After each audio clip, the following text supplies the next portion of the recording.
जब सारा संसार शोर में डूबा हो, जब हर दिशा से सिर्फ चिंता, भ्रम और संघर्ष की गूंज आती हो, तब एक ही नाम है जो भीतर से शांति देता है, महादेव।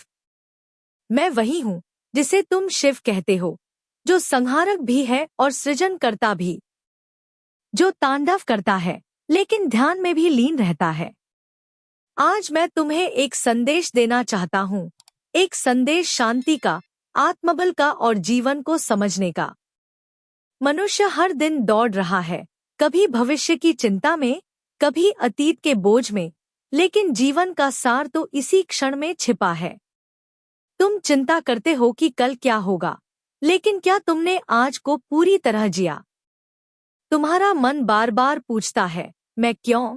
परंतु जब तक तुम अपने भीतर की आवाज को नहीं सुनते, तब तक यह प्रश्न तुम्हारा पीछा करते रहेंगे। सत्य यही है, दुख भी जीवन का हिस्सा है और सुख भी। जैसे रात्रि के बाद प्रभात आता है, वैसे ही संकट के बाद समाधान भी आता है। लोग मुझे कैलाश पर खोजते हैं, ध्यान में बैठते हैं, मंत्र जपते हैं, व्रत रखते हैं और सोचते हैं कि मैं बाहर मिलूंगा। लेकिन क्या तुमने कभी अपने भीतर झांका है? क्योंकि मैं वही हूँ, तुम्हारे भीतर। तुम जिस शांति को मंदिरों में खोजते हो, वह तुम्हारे आत्मा के भीतर की मौन में छिपी है। मैं ध्वनि नहीं हूँ, मैं मौन हूँ। जब तुम बैठ जाते हो, आंखें बंद करके और सब विचारों को बहने देते हो, तब मैं आता हूँ।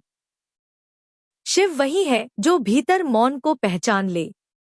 डर तुम्हें रोकता है, तुम्हें छोटा महसूस कराता है, लेकिन याद रखो, तुम मेरी संतान हो, शिव की संतान।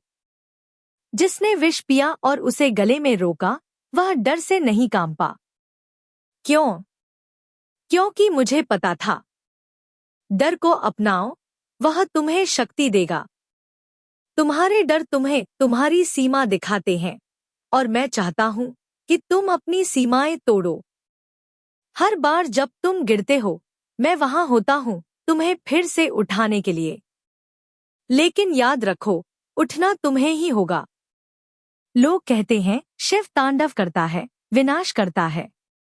हाँ, करता हूं, लेकिन उस विनाश में भी एक नया आरंभ छिपा होता है। पुराने विचारों का तांडव करो, झूठे अहंकार का तांडव करो, असत्य की दीवारों को गिरा दो। फिर देखो कैसे भीतर से एक नया प्रकाश फूटेगा। मैं क्रोध नहीं, मैं चेतना हूं। मैं विनाश नहीं, मैं नवसृजन हूं। जो मुझे सिर्फ तांडव में देखते हैं, वे अधूरी दृष्टि रखते हैं। मैं वह हूं जो सती के लिए प्रलय कर दे और फिर पार्वती के स्पर्श मात्र से शांत हो जाए। मैं प्रेम हूं, निराकार प्रेम, जो ना शर्तें जानता है ना स्वार्थ। तुम जब प्रेम करते हो बिना अपेक्षा के, तब तुम मुझसे जुड़ते हो। प्रेम ही शिव का सबसे गहरा रूप है। लोग कहते हैं, मैंने शिव को समर्पण कर दिया। लेकिन क्या तुम जानते हो आत्मसमर्पण का अर्थ क्या है? यह अपने अस्तित्व को मेरे हाथ में देना नहीं, बल्कि अपने भीतर की शक्ति को पहचान कर उसकी जिम्मेदारी लेना है। आत्मसमर्पण का अर्थ है अपने भ्रमों का अंत और सत्य का आरंभ।